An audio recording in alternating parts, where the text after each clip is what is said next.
Yo les Globtalters, ça y est, je suis de retour de mes 3 semaines de pause. J'espère que vous avez passé un bel été et justement, je voulais vous parler de ce que j'ai expérimenté pendant mes vacances. Si vous me suivez depuis un moment, vous savez que j'essaye d'explorer de nouvelles façons de voyager, notamment en ayant décidé d'arrêter de prendre l'avion. Mais cet été, j'ai voulu pousser le truc un peu plus loin en faisant une semaine sans utiliser la moindre voiture ou véhicule motorisé.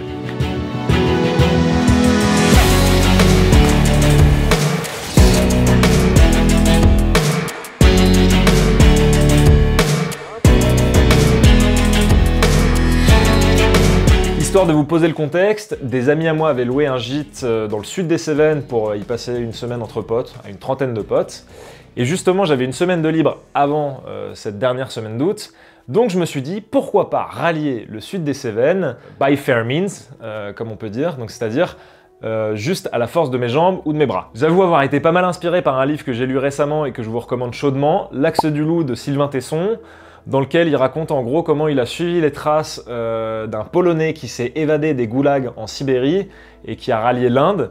Donc évidemment, moi, avec ma petite semaine de rando en Ardèche, on n'est pas exactement sur le même niveau d'aventure, hein, mais c'était quand même la première fois que je randonnais pendant aussi longtemps, et honnêtement, c'était une super expérience. Avant de répondre aux questions que vous m'avez posées sur Instagram, d'ailleurs, si vous n'êtes pas encore abonné, c'est peut-être le moment de le faire, hein. Voilà, c'est par ici. En gros, à partir du moment où j'ai eu cette idée, j'ai proposé à un pote qui aime bien la randonnée de se joindre à moi, et on a commencé à chercher une ville de départ qui était à peu près à 120 ou 150 km de notre destination finale, La Salle, dans le sud des Cévennes. Je vous passe les détails, mais on a fini par choisir Montélimar, ce qui nous permettait d'être à quelques kilomètres de l'Ardèche et à 120 km au nord-est de La Salle.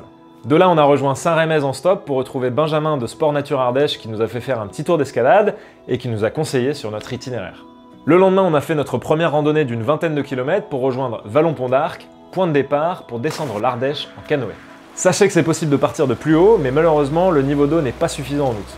Après ça, on a fait 30 km en kayak sur 2 jours jusqu'à Éguez. Et pour finir, on a parcouru la centaine de kilomètres restantes à pied en passant par Monclus, Luçon et Vézénobres, des super villages qui valent vraiment le coup.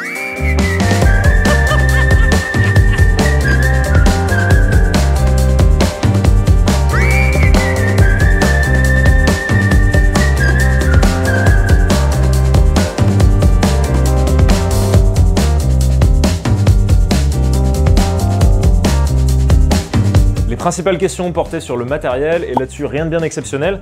En gros, on est passé au Décathlon de Montélimar juste avant de partir. J'ai pu acheter cette magnifique gourde Quechua de 1 litre. J'ai pu acheter aussi ce petit matelas 4Class très pratique. Franchement, ça se gonfle super vite, ça se replie assez facilement.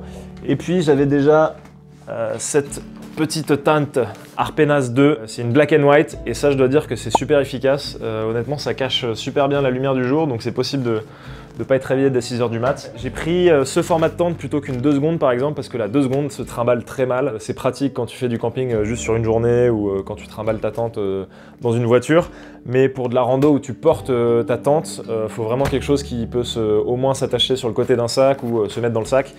J'ai vraiment visé d'être le plus compact possible parce que évidemment quand tu parcours plus de 100 km avec ton sac sur le dos, il vaut mieux être pas trop chargé. Donc j'ai pris un sac de 40 litres et j'ai pris très peu d'affaires. 2 paires de chaussettes, 3 caleçons, 2 t-shirts, enfin bref. Je voulais vraiment privilégier le fait d'être compact et de pas me casser le dos sur la semaine. Et après niveau chaussures, en fait j'ai pris mes chaussures de futsal, enfin de foot à 5 là. Mais l'avantage par rapport à mes autres chaussures de rando, c'est qu'elles sont beaucoup moins encombrantes aussi. Et donc voilà, pour l'été c'était mieux. Et honnêtement ça fait l'affaire. Avec les crampons ça te permet de pas trop glisser. Elles sont, on va dire à peu près étanches, donc tu peux quand même les mouiller un petit peu, ça va.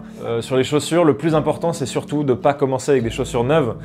Faut vraiment vous lancer dans une rando avec des chaussures que vous avez déjà portées parce que sinon vous allez vous retrouver avec des ampoules et ça va être un vrai calvaire. J'ai eu une autre question sur la gestion des batteries. Alors j'étais en vacances, donc je me suis pas vraiment mis la pression, j'ai juste pris ma DJI Osmo Action. Je suis parti avec 2-3 batteries je crois et j'ai pas eu besoin de recharger du séjour. Donc là-dessus ça s'est bien passé. Après pour les téléphones, on essayait de les utiliser au minimum. Donc si tu le mets en mode avion, lorsque tu randonnes, dès que tu n'en as pas besoin, ça peut tenir la journée.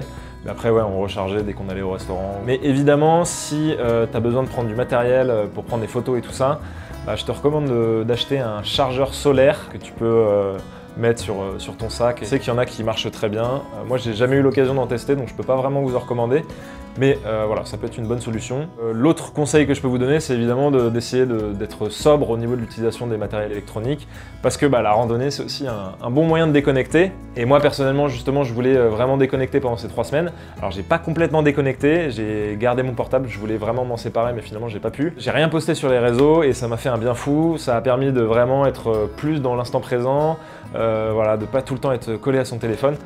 Donc voilà, je peux que vous conseiller de faire preuve de sobriété électronique et digitale.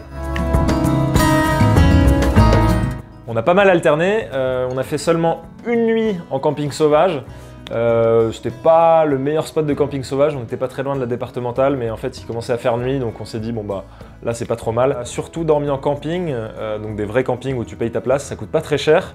On a fait une nuit en bivouac là dans la réserve naturelle lorsqu'on a fait le canoë. Donc je dirais qu'on a fait 3-4 nuits en camping. On a été hébergé une fois chez l'habitant grâce à mon pote Robin qui est, qui est très fort pour aller vers les gens et faire des tours de magie. Enfin voilà, des gens nous ont gentiment proposé de nous héberger.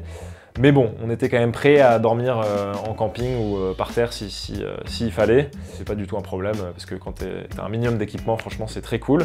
Il y en a qui me posaient des questions sur la sécurité. Honnêtement, je pense qu'il n'y a aucun risque à dormir soit en camping sauvage, soit dans un camping. Franchement, le plus gros risque, c'est peut-être que tu te fasses voler des trucs. Mais nous, on n'avait pas grand-chose à se faire voler. Et du moment que tu mets tes affaires dans ta tente, franchement, il y a assez peu de risques. Alors pour la nourriture, encore une fois, on voulait voyager très léger, donc on a pris quasiment aucune nourriture sur nous. On est parti du principe qu'on trouverait toujours des villages avec des restaurants. Je dois dire que parfois on a eu des petites surprises, on s'est retrouvé dans des petits villages où normalement il y avait un restaurant qui était indiqué et finalement le restaurant avait fermé depuis 1 an ou des choses comme ça. Donc il y a eu peut-être 1 ou 2 soirs où on a mangé de l'air. C'est du moment où c'est une éventualité que tu es prêt à accepter. Ça pose pas trop de problème, hein. Tu peux largement ne pas manger pendant 1 ou 2 journées, du moment que tu as de l'eau, c'est le principal. Quand tu marches justement comme ça, que tu sais que tu vas passer par des villages, je trouve que c'est la meilleure chose à faire parce que se trimballer le réchaud, la nourriture et tout ça, c'est super lourd. Pour la gestion de l'eau, ça s'est fait plutôt facilement, franchement. Dans beaucoup de villages dans lesquels on passait, il y avait même des fontaines. Sinon, on demandait aux gens, dès qu'on voyait des habitations avec des personnes, on leur demandait si on pouvait remplir nos bouteilles. Ça se passait super bien, personne nous a dit non ou quoi que ce soit. Évidemment, les gens sont toujours prêts à te remplir ta gourde. Il a fait super chaud pendant la semaine où on randonnait, donc il y avait vraiment besoin d'être très rigoureux là-dessus. Donc dès qu'on avait une occasion de remplir, on le faisait. Ça c'est super important parce que si tu te retrouves sans eau, en plein cagnard, avec un sac sur le dos, ça peut assez vite être très handicapant. Honnêtement, c'est plutôt abordable. On était tous les 3 en bonne forme, hein, donc je vais pas dire que n'importe qui peut le faire. Il faut quand même être plutôt en bonne forme. Finalement, le plus éprouvant, c'était presque la chaleur et le cagnard. Mais honnêtement, c'était largement jouable. Il n'y avait pas des dénivelés de malade. Il y a quand même pas mal de points de baignade pour se rafraîchir. Pour l'itinéraire, on a principalement utilisé Komoot et Google Maps. Finalement, Google Maps, ça marche pas si mal. Il y a pas mal de chemins de rando qui va pas forcément te proposer. Donc en gros, on a alterné entre Komoot et Google Maps.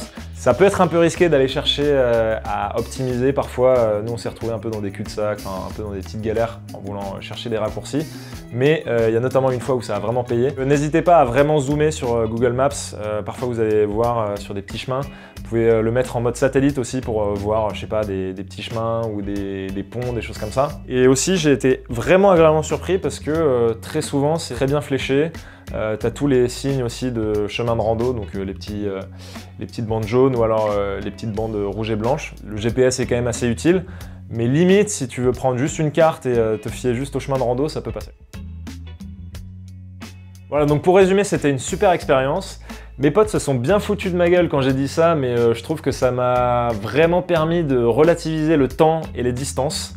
Ça fait un peu le mauvais poète torturé, mais honnêtement, j'en suis convaincu. Le fait d'avoir fait beaucoup plus de rando là, ces derniers temps autour de Paris, et là cette expérience pendant une semaine, ça me permet d'avoir une approche par rapport au temps et aux distances qui est complètement différente. C'est-à-dire qu'aujourd'hui, par exemple, si je dois aller quelque part dans Paris et que je vois qu'il faut 15 minutes de métro ou bien 45 minutes à pied, je vais beaucoup plus privilégier les 45 minutes à pied parce que je me dis que finalement je vais marcher dans Paris, je vais découvrir des endroits que j'aurais pas forcément vus plutôt que de s'enfermer dans le métro. J'espère que ça vous a donné envie en tout cas et je vous dis à la semaine prochaine pour une nouvelle vidéo.